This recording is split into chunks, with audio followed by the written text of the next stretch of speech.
With the Olympics this year, here's someone who knows exactly what it's like to compete. Debbie, which Olympics have you been to? I was a spare in Sydney. I competed in Athens, Beijing and London. 4 Olympics, wow. And what's your sport?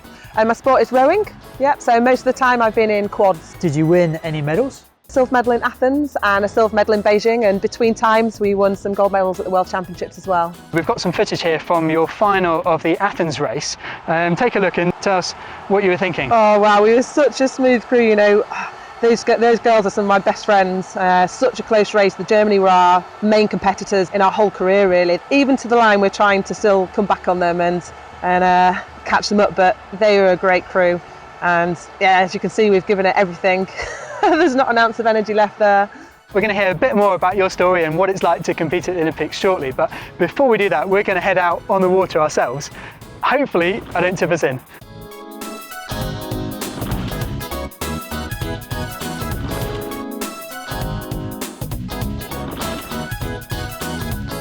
Well, that was lots of fun, but important question, do you think I could make the Olympics? Well, I don't want to dash your hopes, but I think a bit more practice and maybe ask me again in 4 years' time. 4 years of practice, oh dear. When you were training for the Olympics, what did that involve? It's pretty full-on training. We train 2 or 3 times every day. It's all year round. Wow. Racing in the summer and trialling in the winter. You must have to eat a lot of food. We do eat a lot of food. We're burning off the calories. You know, I would eat 5,000 to 6,000 calories a day. So 4 years of training for basically 6 minutes. Is it worth the pressure? I absolutely love competing. For me, the training is for the racing. So, you know, we put pressure on ourselves every day, different pressures with the racing, but it's definitely worth it. I've been blessed with the opportunities and the talents to be able to row. I'm going to go and I'm going to grab them and take them. Brilliant. Now, your second Olympics was at Athens. It must be amazing representing your country and standing on that podium. How did you feel picking up that silver medal? Being presented with an Olympic medal is something that's really difficult to describe. Even between the 4 of us, we hardly said any words. We just stood with our arms around each other, you know, acknowledging what we were achieving and really the highs and lows and the ups and downs that had gone before, the tears that we shared, the lows, the highs. Yeah, very special moment. Jumping 4 years on, we're at the Beijing Olympics. We've got some snippets here of your final race. I just wonder if you could give us a bit of commentary, sharing how you're feeling through that race. Yeah, we came into this race as one of the favourites, current world champions, and we were determined. You know, we were leading the race at that 500 metres gone, and that's where you want to be. You can see what's going on. Even coming into the last 500, we were in front, but the Chinese crowds were so loud. You know, that home advantage.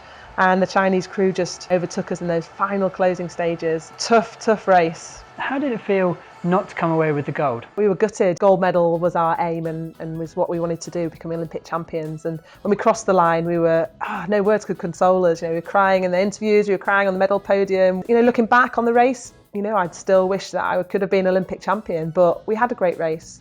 So throughout your rowing career, you've had some real highs and these lows. How do you cope with those as an athlete? You know, through the highs and lows, it's easy to get carried away, and when you're doing well, think that, you know, you're great and that it's all about you and that you're doing well, and then when you're not doing well, you can feel a failure. And for me, as a Christian, you know, that's given me a wider perspective, you know, that I am more than my medals, and actually win or lose, in God's eyes, He sees me as me. And, you know, I made sure that rowing wasn't the thing that was moulding and shaping me and my identity. You know, I wanted my identity to be that, you know, I was a child of God, and that I was, you know, my faith was the kind of stability and rock on which I stood. And, you know, through the challenges that came, that was something that never changed. Then your 4th Olympics was on home turf. The atmosphere and the buzz around the London Olympics was like nothing I'd ever experienced. Sadly, your training was hampered by injuries. How did that affect your crew?